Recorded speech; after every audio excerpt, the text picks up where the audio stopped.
আপনারা জানেন আমি যে দল করি, আমার দল গত 30 বছর আমি জাতীয়তাবাদী দল করে এই ধানের শীষ প্রতীক নিয়ে বারবার আমি এসেছি। আমার দলের কোনো পরিবর্তন হয় নাই, আমারও কোনো পরিবর্তন হয় নাই, কিন্তু আমল পরিবর্তন যেটা হয়েছে, 3 বার ছিলাম আমি বেগম খালেদা জিয়ার প্রার্থী। আজকে শুধু পরিবর্তনটি হলো আমি তারেক রহমান সাহেবের প্রার্থী। এই আমল পরিবর্তন, আমাদের রাজনীতি আদর্শের কোন রকমের পরিবর্তন হয়নি, আর আমারও কোনো পরিবর্তন হয়নি। আমি যা ছিলাম আমি তাই আছি। আমি একজন অসাম্প্রদায়িক ব্যক্তি, অতীতেও ছিলাম, আজও। আমি আজকে আপনাদের সামনে বারবার আমি বলে এসেছি যে কি সংখ্যালঘু শব্দ আমার সামনে কেউ ব্যবহার করবেন না। আমি সংখ্যালঘু এই সমাজে কেউ নয়। সংখ্যাগরিষ্ঠ বা সংখ্যালঘু বলে এই সমাজে এটা আমরা বসবাস করতে পারি না। যখন সংসদে যাব, সংখ্যাগরিষ্ঠ থাকবে সরকারি দল, তারপরে থাকবে বিরোধী দল। এখানে সমাজে কি করে আপনারা একজনকে আরেকজন আমি সংখ্যালঘু বলি? কেন? আমরা মানুষ নয়? আমরা সবাই এক। এই কথাটা আপনাদের মনের মধ্যে রাখবেন। যে বাড়িতে এসছেন, যেই বাড়ির আঙ্গিনায় বৈঠক করছেন, সেখানে কথাটা শুনে এসেছেন যে তারা সংখ্যালঘু শব্দটির উপরে বিশ্বাস করে না, তারা সকলকে সংখ্যাগরিষ্ঠ হিসেবে ধরে নেয়। ভাই বন্ধুরা, ভাইরা, এটা রাজনৈতিক কোনো বক্তব্য না। কথা দিয়ে হই কখনো রাজনৈতিক বক্তব্য না, ইয়ার মনের কথা হইতে আমরা হইতে বাড়ি দিয়ে দিয়ে রে কথা তোমার সুন্দর সুন্দর হই রাজনৈতিক বক্তব্য দিয়ে আজি ওনারা আর ঘর দুয়ার দেশ নাই রাজনৈতিক বক্তৃতা নদী আই ওনার তো কারো শীতের বটো যাই না। আর মারে আগে পরিচিত হইলে সম্পর্ক করেন, তারপরে আপনাদেরকে আমি দাবি করে ভোট দেব। আমি দীর্ঘদিন পূজা মণ্ডপে গিয়েছি, আমার প্রতিনিধিরা গিয়েছে।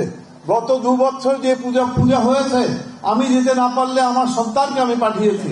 এই বাসুদেব, সুমন, যারাই পূজার সঙ্গে জড়িত আছে তারা সকলেই জানে এটা কোনো স্বার্থ নিয়ে পূজা মণ্ডপে যাওয়া হয় না।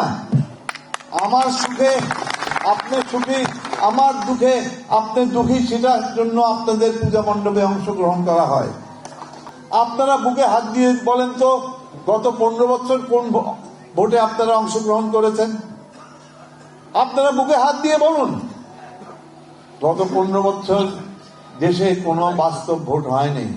এমপি সাহেব হয়েছে বিনা প্রতিদ্বন্দ্বিতায়, উপজেলার চেয়ারম্যান হয়েছে বিনা প্রতিদ্বন্দ্বিতায়, চেয়ারম্যানও হয়েছে বিনা প্রতিদ্বন্দ্বিতায়, মেম্বারও হয়েছে বিনা প্রতিদ্বন্দ্বিতায়। তো ভোট ফন্দি দেখুন তো ওনারা ওনারা কিনলে স্মরণ করতাম গত 15, 16, 20 বছর জানেন ভোটই নেই। আজকে অনেক যুবক এখানে আছে, তাদের বয়স কত হবে? 30, 35, 40। তারা ব্যালট পেপার কি জিনিস জানে? তারা দেখেছে? প্রশ্নই তো ওঠে না। যারা আজকে 15 বছর আগে, যাদের আজকে বয়স 30, 15 বছর আগে তাদের বয়স কত ছিল? 15 বছর যে ভোট দিয়ে না, আজকে সে 30, সে আজকে বাপ হয়ে গেছে, বিয়ে শাদী করেছে, সংসার শুরু করেছে। সে তো ব্যালট পেপার কোনো সময় দেখেনি, সে তো পোলিং বুথ কি জিনিস জানে না, সে তো ভোটের সেন্টারও চিনে না। আপনাদের জন্য একটা দিন এসছে ভোটের। তো আমি আপনাদেরকে ভোট সম্পর্কে উল্লেখযোগ্য কিছু বলবো না, কিন্তু শুধু বলছি যে কি এই দেশে ভোটের চর্চা চলে গেছে, ওইটাকে বিসর্জন দেয়া হয়েছে। আপনারা পূজায় যেভাবে আপনাদের দেবীকে বিসর্জন দেন, এই দেশে গণতন্ত্র এবং নির্বাচনকে বিসর্জন দেয়া হয়েছে। তো গণতন্ত্র, নির্বাচন আবার হয়তোবা ফিরে এসছে।